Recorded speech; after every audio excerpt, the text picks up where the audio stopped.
Saan ka man naroroon, mahal ko. Mananatili kang buhay sa aking puso. Ramdam kita sa bawat sandali. Dahil buhay na buhay ka sa himig ng pag-ibig. Himig ng pag-ibig. I need your love, you brighten up my day. Isang himig na maging gabay sa mga taong wagas na nagmamahalan. Duyan ng malabahagharing pag-ibig na hihili sa puso at pakiramdam.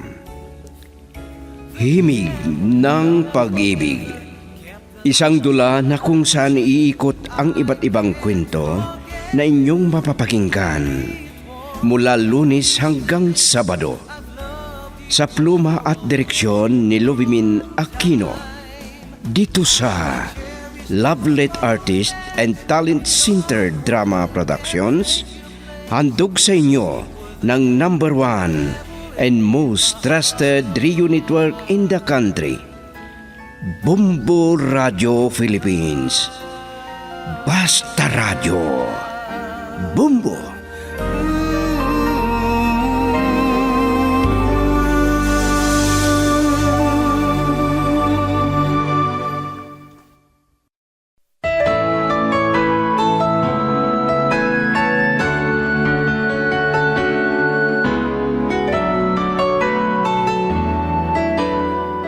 Ang nakaraan, nagkagulo ang mga tao sa loob ng ospital dahil sa pag-iwan ng isang ina sa ipinanganak na sanggol. Naiyak si Runa sa awa sa sanggol at ang sabi kay Carmela na gusto niya na ampunin, bagay na nagkasagutan silang mag-asawa. Dahil ayaw ni Milandro na mag-ampon sila at sinisi si Runa na siya ang dahilan na hindi sila nagkaroon ng anak. Dahil sa muntik ng mabangga si Ama Paeng, kaya ang gusto ng Hila ay tumigil na ito sa pag-aaral at magtrabaho na lang. At ngayon, narito ang karugtong ng isang linggong kasaysayan na pinamagatang Kung May Babalik Ko Lang. Dito sa ating dula, Himig ng Pag-ibig. Of my life, the memories shared together kept that love alive. Umulan na naman kanina. Kaya walang masakyan na tricycle. Napakadilim na naman. May 5 lalaking naka-standby sa harap ng paaralan. Parang susundan nila ako. Bilisan ko maglakad. Habulin ako. Masyadong akong kinakabahan.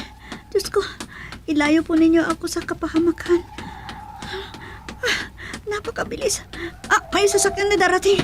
Nasisilaw ako.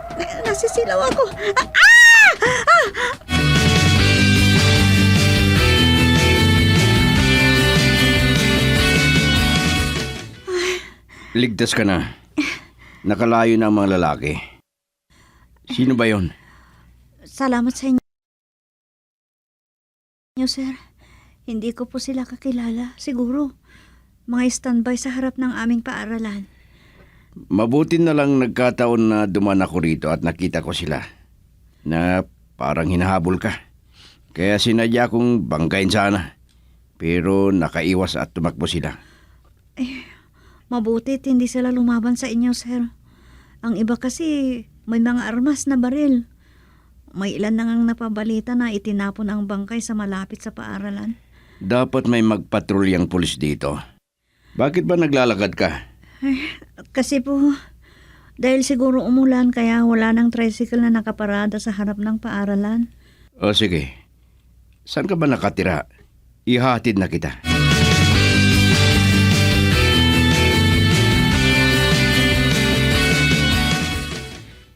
Nagabihan na yata si Mirandro doon sa opisina. Tinawagan ko sana kanina nang namasyal kami ni Mami Carmela.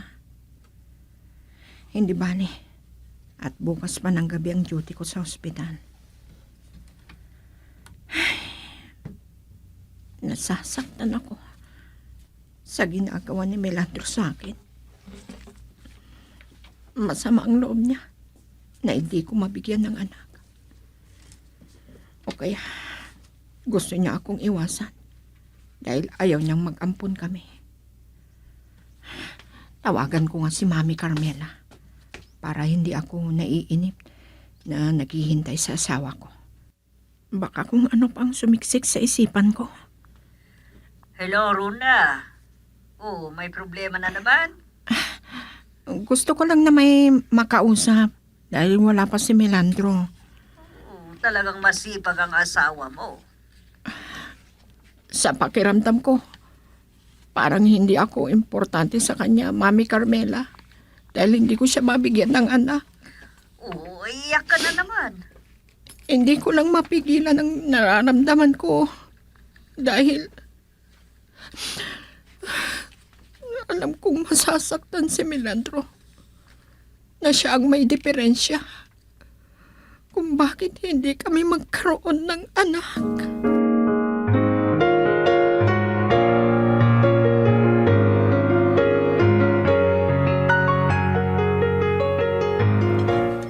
Kumain ka lang.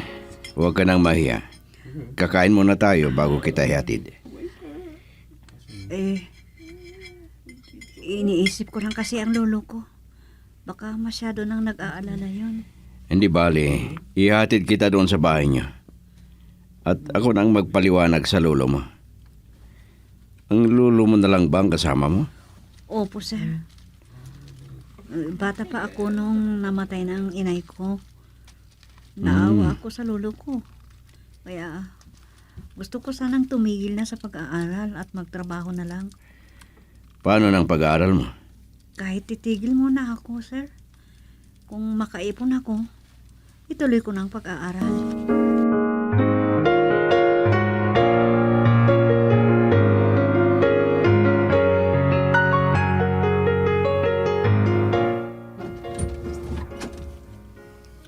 Ay, mabuti at nakauwi ka na, Apo.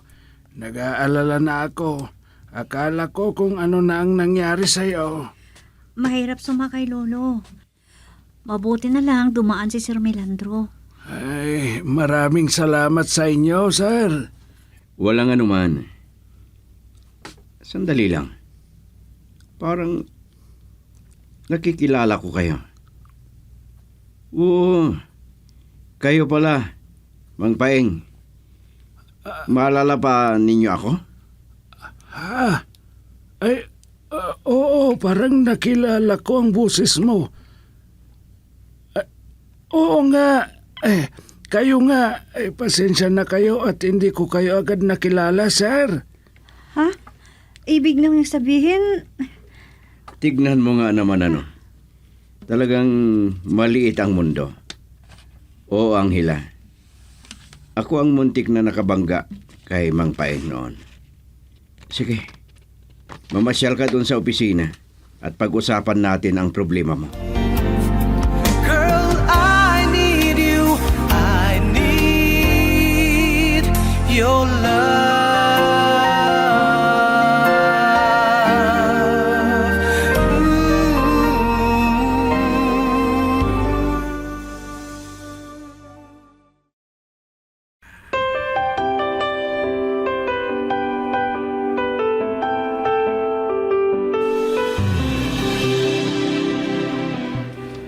Kanina pa sana ako, pero nagkataon na duman ako sa harap ng universidad. At may isang estudyante na planong lukuhin ng mga istambay. Mabuti naman at nakita mo. Kawawa naman yung dalaga. Oo nga, kaya niyaya kong maghapunan muna para makausap ko siyang mabuti. Pagkatapos, inihatid ko sa doon sa bahay nila para hindi na mag-alala ang lolo niya. Naghapunan ka na pala. hinintay kita para may makasabay sana ako. Nasanay na tayo na hindi nagkasabay na maghapunan, di ba? At nagsasama kayo ni Ate Carmela. Nagmerienda lang kami dahil gusto ko na magsabay tayo na maghapunan. Nagluto ako ng paborito mong putahe. O di bukas na lang ng umaga. Pero madalang din ako nag-aalmusal. Tama na yung kape sa akin. At magmerinda sa opisina. Sige, kumain ka na. Naantok na ako.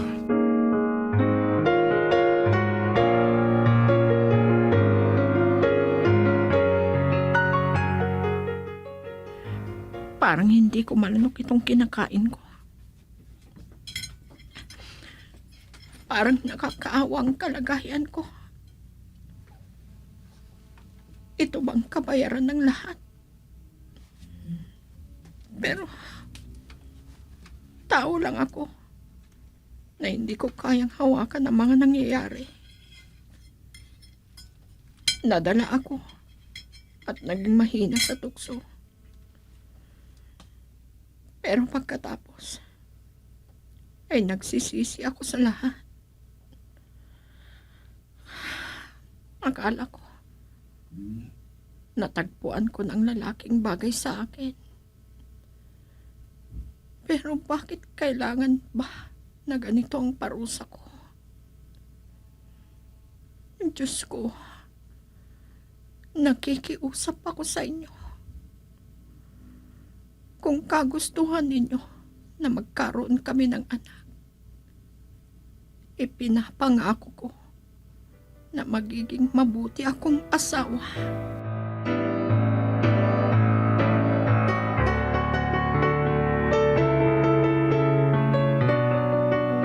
Ano naman ang desisyon mo? Talaga bang desidido ka na? Kung ako lang ang masusunod ay sayang kung hihinto ka sa iyong pag-aaral. Wala akong klase bago ng tanghalian, Lolo. Pupunta ako doon sa opisina ni Sir Milandro. Kung anong sasabihin niya, malalaman ko. Nagtiwala ka kay Milandro. Sa bagay ay mabait ang itsura niya. Pero hindi natin alam ang tunay na ugali niya. At maganda ka po. Anong ibig niyong sabihin, Lolo? Baka kung ano ang plano niya sa'yo. Nabalitaan ko na may asawa siya. Nahihiya naman ako sa ganyan, Lolo. Baka kung ano nang isipin niya. Sige, Lolo. Mauna na akong lalabas. Ay sabay na tayo. Kanina pa sana ako lalabas. Pero gusto lang kitang makausap kung ano ang plano mo.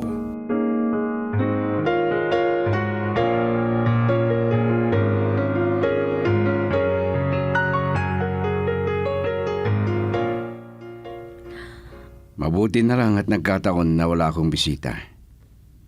Hindi mo naman sinabi kagabi kung anong oras ka pupunta rito. Ay, hindi ninyo inaasahan na ngayon ang araw na pupunta ko, sir. May tatanong ako. Wala ka bang cellphone? Noon, meron, sir. Pinanalunan ng lolo ko sa raffle draw. Pero mumurahin, kaya nasira ka agad. Pag naging empleyada ka rito, ibibili kita ng cellphone mo. Ha? Siyempre naman, kailangan na may cellphone ka para matawagan kita. Pero ano ba talaga ang plano mo? Gusto ko po sanang huminto sa aking pag-aaral.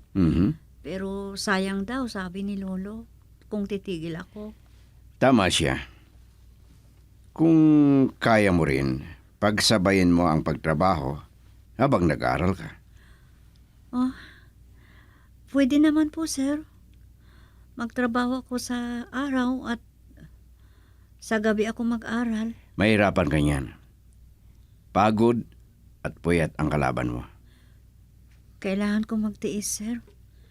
Dahil gusto kong magkapagtapos ng pag-aaral. At gusto ko na tulungan si Lolo sa aming araw-araw na kabuhayan. May papayo ako sa'yo. Kung Papayag ka. Mag-aaral ka sa umaga at saka magtrabaho ka sa hapon. Yan lang.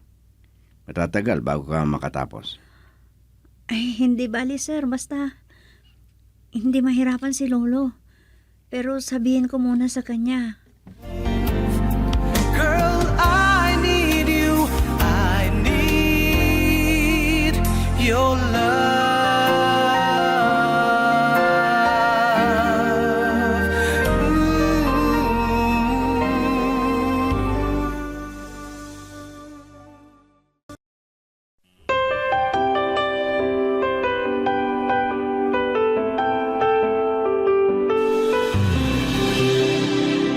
Totoong maganda ang payo ni Sir Milandro, Apo, para hindi ka mahirapan. Pero ano ang oras ng pagtatrabaho mo? Mag-aral ako mula alas 8 ng umaga hanggang alas 2 ng hapon. At alas 2 hanggang alas 8 naman ng gabi ang trabaho ko. Kung ganoon ay lagi kang gabi kung uuwi ka rito. Maaga pa ang oras na yan kung isipin, Lolo. At saka, baka ihatid ako ni Sir Milandro. Iwasan mo sana ang makipaglapit kay Milandro. Mas mabuti na yung nag-iingat ka, Apo.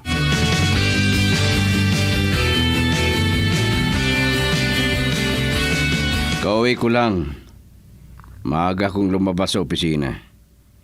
Pero ang isang barkada ko at mabuti nakatawag ka. Kahit sandali lang na mag-usap tayo, Melandro. Natutulog pa ako nung lumabas ka kanina. Hindi na natin pag-uusapan yon. Alam mo ng dahilan. At nasa iyo ang kalutasan. Kung may anak na tayo, ay ipapangako ko.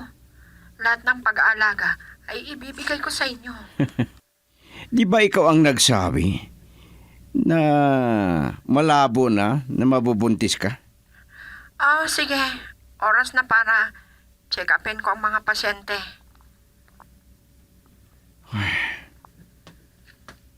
Pinatay na lang. Naalala ko na naman si Angela.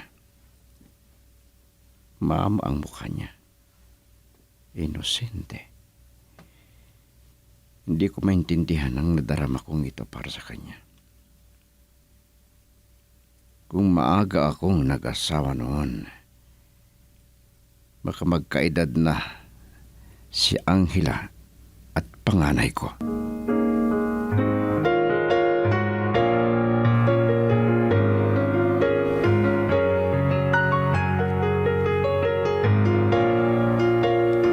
O, bakit narito ka pa?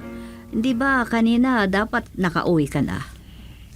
Inintay ko ang pagdating ninyo dito sa ospital, Mami. Oh, talagang para tayong mag-ina, ano? Mula nung namatay ang mga magulang ko, nangulila na ako sa pagmamahal ng isang ina. Parang nakikita ko ang mami ko sa inyo. Mapagmahal. May tunay na malasakit kung pagalitan ako ni Daddy. Talaga bang masungit ang daddy mo? Mabuti nga ma, kahit istrikto siya. Bagay na hindi ko maintindihan. Pero aaminin ko, nagkasala ko. Pero hindi ko pa napagbabayaran. Oh, maiyak ka na naman dyan. Parang hindi lang si Milandro ang problema mo, ah. Uuwi na ako, Mami. Baka madatnan ko pa si Melandro.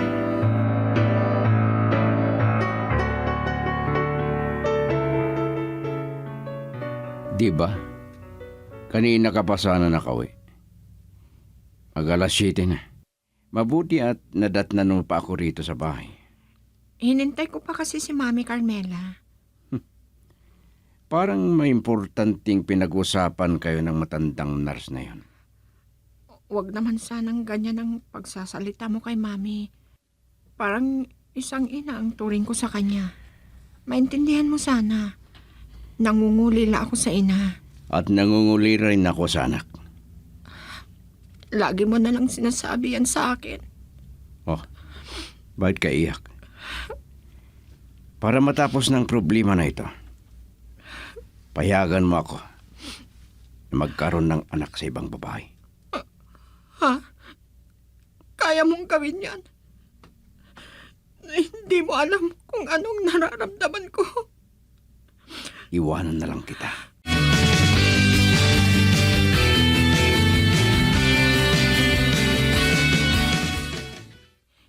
Hindi mo lang alam kung gaano ako nasasaktan.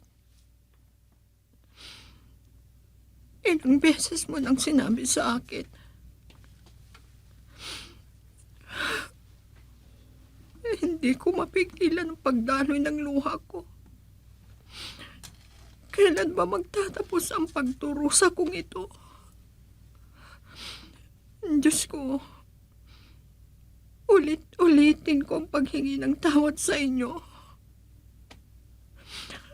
Oo, alam ko, malaki ang naging kasalanan ko. Pero ito kaya ang aking parusa? Wala na ba akong karapatang maging masaya?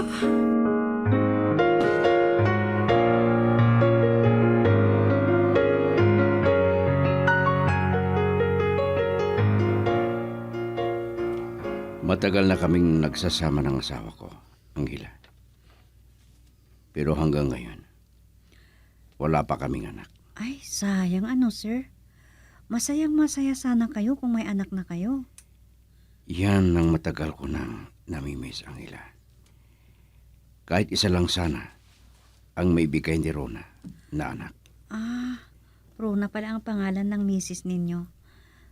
Makilala ko sana. May tamang panahon para dyan. Nurse ang asawa ko.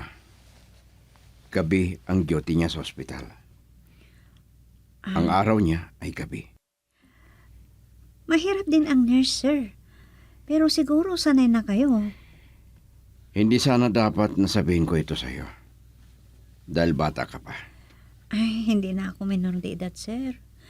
Marami na rin akong naiintindihan na parte ng buhay. Bata pa ako na tumatak na sa loob ko na wala akong ina. Maswerte ako kung ako sana ang anak ninyo. Maganda ang anak namin ni Rona. Kung ako sana ang papa niya. Ha? Higpitan kita sa mga manliligaw sa'yo. Ay, wala pong nanliligaw sa akin, sir. At saka, ayaw ko pang makipagnobyo. Mag-aral muna ako. Mabuti kung ganyan ang gagawin mo. Sana magkaroon na kayo ng anak ni ma'am. Maswerte siya dahil mayaman kayo. At maibibigay ninyo lahat ang pangangailangan niya.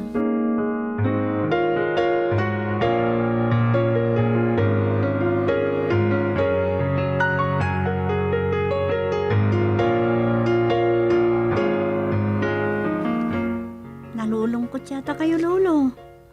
Bakit? May problema kayo? Hindi. Wala. Kung pwede lang sana ay hindi pwedeng malaman ni Angela ito. Bakit natahimik kayo? Iniisip ko lang, mayaman si Milandro. Kahit marami sana ang anak nila. Pero kahit isa, wala. Pero pwede naman silang mag-ampon. Oo nga, ano, Lolo?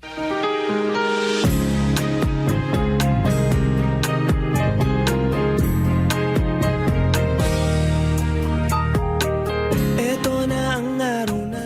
Mabuti naman at nagbakasyon kayo, Mami.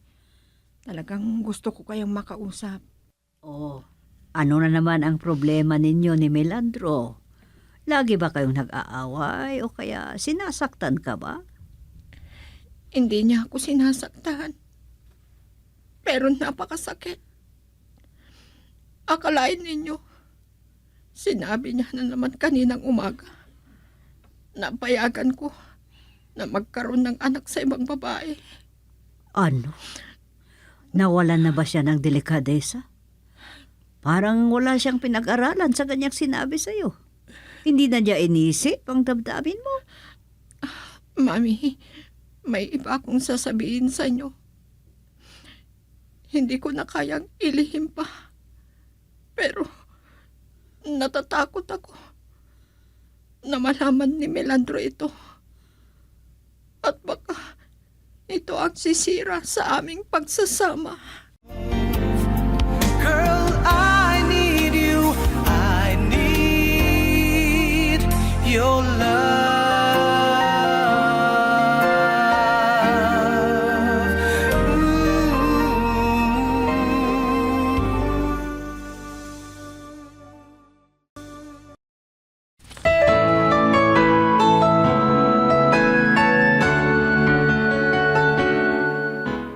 Ano pa ang mga susunod na mangyayari? Mga giliw naming tagapakinig, pakinggan bukas ang karugtong ng isang linggong kasaysayan na pinabagatang Kung May Babalik Ko Lang. Dito sa ating dula, Himig ng Pag-ibig. Isinulat ni Delphine Dumayas at sa direksyon Lubimin Aquino Sr. Produksyon Supervision Glete Astudillo Aquino. Mula sa Lovelit Artist and Talent Center Drama Productions, inihandog sa inyo ng number 1 and most trusted radio network in the country, Bumbo Radio Philippines. Basta Radio Bumbo. And take your place deep within, forever in my heart.